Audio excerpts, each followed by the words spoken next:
নমস্কার বন্ধুরা, আজকে রেসিপি নিয়ে এসেছি। লাউ নিয়েছি, এই লাউর খোসাগুলো ছাড়িয়ে নেবো।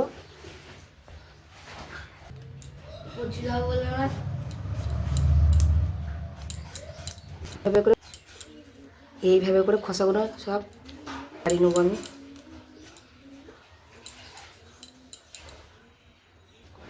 খোসাগুলো এইভাবে আমি কুচিয়ে নেবো, এইভাবে করে সবগুলো কুচিয়ে নেবো।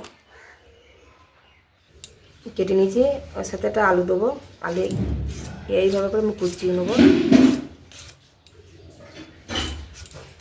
আলু আলাদা ভালো করে আমি ধুয়ে নিয়ে এসেছি। আর নিয়ে নিয়েছি পেঁয়াজ, কাঁচা লঙ্কা। রান্না করবো, এটা ভাজা ভাজা আমি করবো। ভিডিওটা স্কিপ করবো না, শেষ পর্যন্ত দেখতে থাকবে। বসিয়ে দিয়েছি, গরম হয়ে গেছে। তেল দিয়ে দেবো, দিয়ে দেবো পেঁয়াজ। পেঁয়াজ আমার ভাজা হয়ে গেছে, দিয়ে দেবো লঙ্কা আর দিয়ে দেবো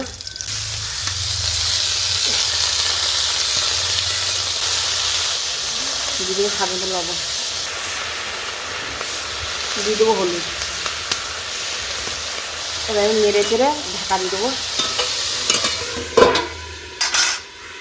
এবার ঢাকাটা আমি খুলে দেবো।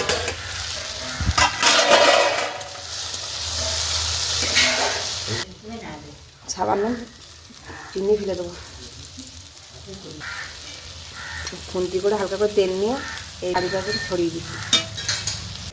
আমি ভাত যখন হয়ে গেছে, এবার আমি নামিয়ে দেবো। এই দেখো বন্ধুরা, কত সুন্দর হয়েছে। যারা আমার ইউটিউব থেকে দেখছেন তারা লাইক আর সাবস্ক্রাইব করে দিও, আর যারা ফেসবুকে দেখছেন তারা লাইক সাবস্ক্রাইব করে দিও। যারা আমার ফেসবুকটা ফলো করে দিও, শেয়ার করে দিও, একটা করে লাইক করে দিও।